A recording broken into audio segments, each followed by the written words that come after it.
Going back to the diagnosis from the doctor, what does the treatment look like? Is it a mixture of medication and therapy or something else?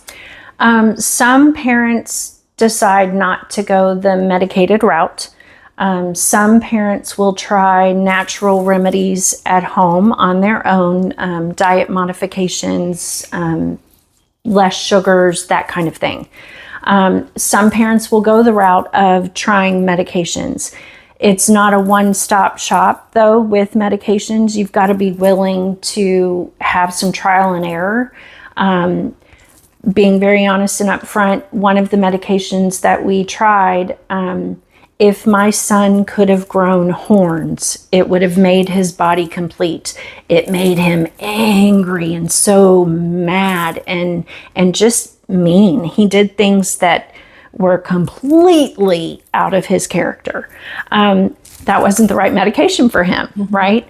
Other medications interacted with certain foods. Like we found that he shouldn't drink orange juice. The citric acid actually negated the effects of the medication. So that was, something that we had to learn. Other routes are different types of counseling or therapy for coping skills, because the goal is not to be on medication for the rest of your life, but to learn those coping skills to be able to handle the day-to-day situations. Got it. So generally speaking, is ADHD something that goes away over time, or is it normally just part of the child's life? There's no cure. There is no cure. There is no cure. The medications simply help to treat the symptoms. And again, give those coping skills. When I know that I'm getting anxious about X, then I need to do Z. When I'm feeling myself like I can't concentrate or I'm not able to focus, what are some things that I need to do for myself to help me get back on track? So there's a lot of mindset that also plays into that, that has to work in unison with the medication, and if you're going the medicated route. So I can imagine it would really help the child if we give the child some tools to manage their minds, their emotions as much as possible, I think the importance of introducing meditation even increases, I would say, in such cases. Going back to the time when the diagnosis was finalized, what were your feelings as a mom? A lot of mixed emotions. I think at that time it was more of an answer to, okay, I have an answer, now I can move forward, and what are we going to do with that? And the decisions that we had to make. Do we medicate? Do we not medicate? How do we handle? What are some things that we can do at home that would help him be more successful? Those are the kinds of emotions that I was going through, because he was still my baby. He was still my boy. And so now what? What do we do with that? So you accepted the situation quickly. And for you, it wasn't like, oh my God. For you, it was like, what am I going to help my baby? Because remember, I already had in the back of my mind, he's very hyper. He could get hyper focused on things as well, not just the hyperactivity, but video games or whatnot. It was hard for him to stop because that was stimulating his brain so much. So there were things that I saw earlier on that I knew. I kind of had an idea of what was coming. Got it. So I think that takes us perfectly into the next question as to what are some of the things that we can do at home to support this? Absolutely. The first thing is give praise, the appropriate praise, specific praise, and reward those behaviors. Filling up a full sticker chart for a child with ADHD is going to take way too long. I need immediate feedback. I like the way you put your shoes away. Thank you for remembering to turn off the video game when I asked you to stop. Those kinds of things, it reaffirmed what he was doing was the right thing.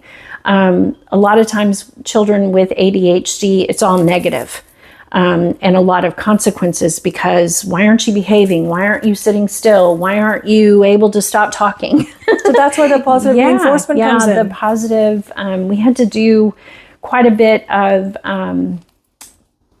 thinking about praise. I needed to make sure, and I knew this as an educator, the 5-to-1 ratio. For every negative or every consequence, if you will, I needed to make sure I had 5 positives that were going along with that, because I didn't want this to affect his self-esteem. And even before the diagnosis, when he was in kindergarten, I saw that these were things that I needed to put in place to help him be successful. Something else that we did was have just a structured routine. It's not always easy. Life happens, right? Life gets messy and things happen. So as much as we could, we had to have that structured routine.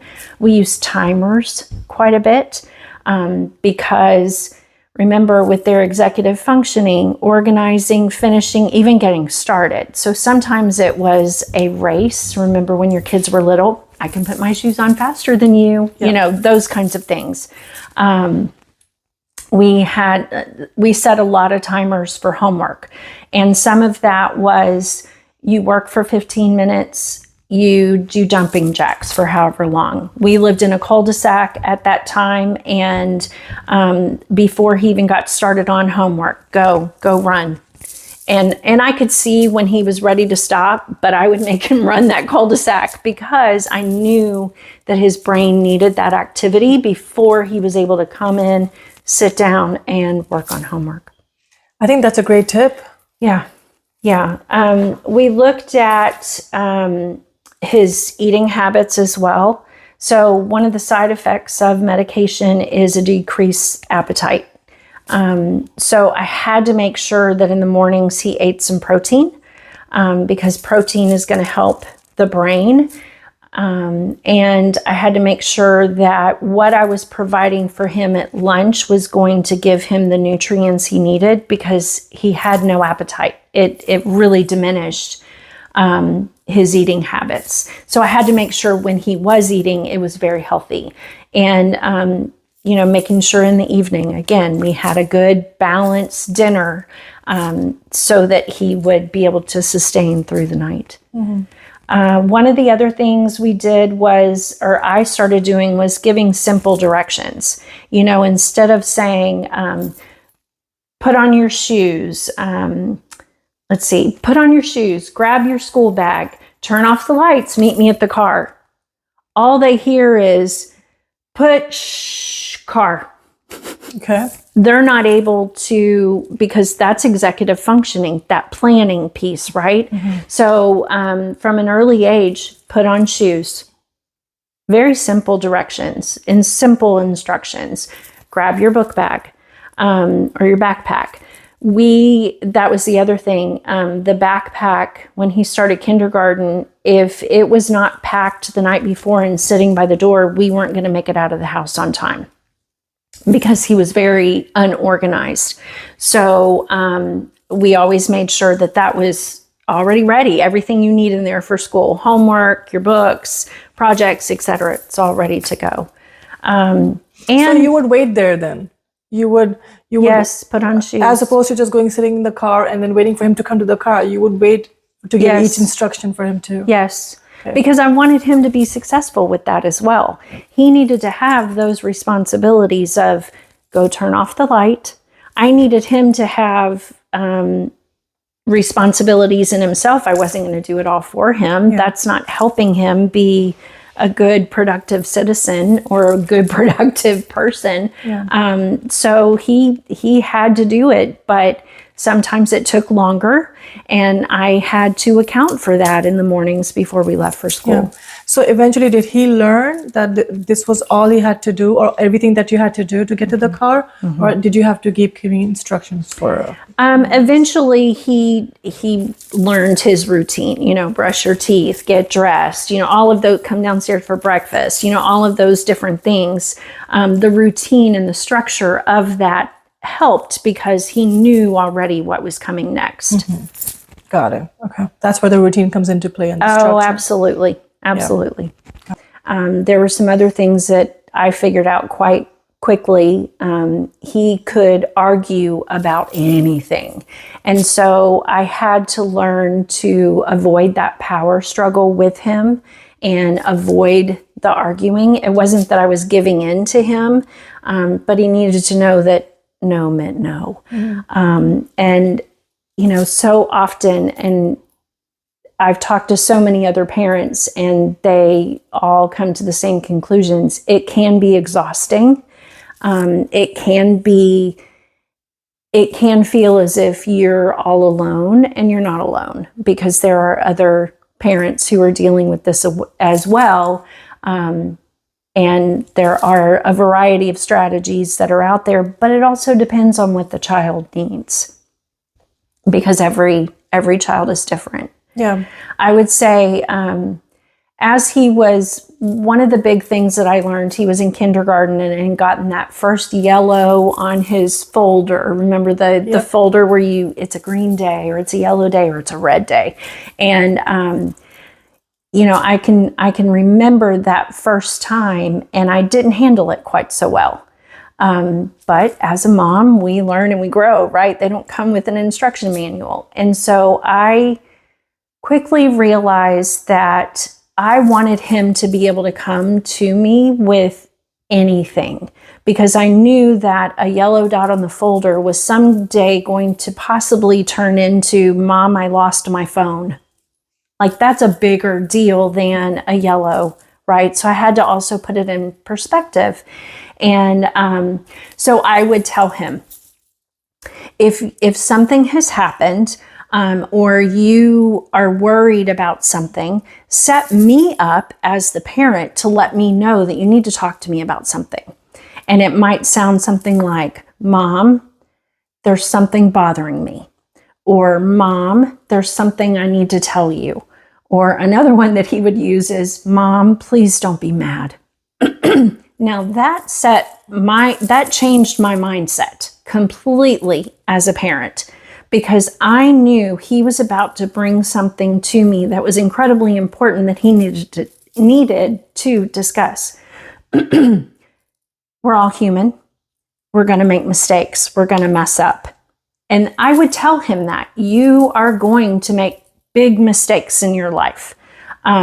There's no way of avoiding that, because as humans, that's how we grow. That's how we learn. Yep. And so how do you handle those mistakes? Do you hide it? Do you get advice from the friend in the back of the bus? What do you do? What do you do? And so I wanted him to feel that comfort of, no matter what has happened, you got to come to me, and so we can talk through it. Don't hide it. Yep. And that was probably a game changer in our house, because he knew that there could be consequences for what he did. It didn't excuse, that, but it told me that it was something that was really bothering him, and he didn't know how to handle it on his own. And so we had to do some of that problem solving together. Yeah.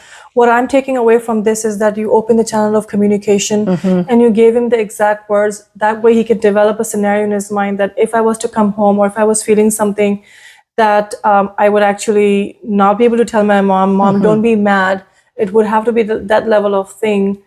And you open the channel of communication already, that if there's something that makes you say that, bring it to me.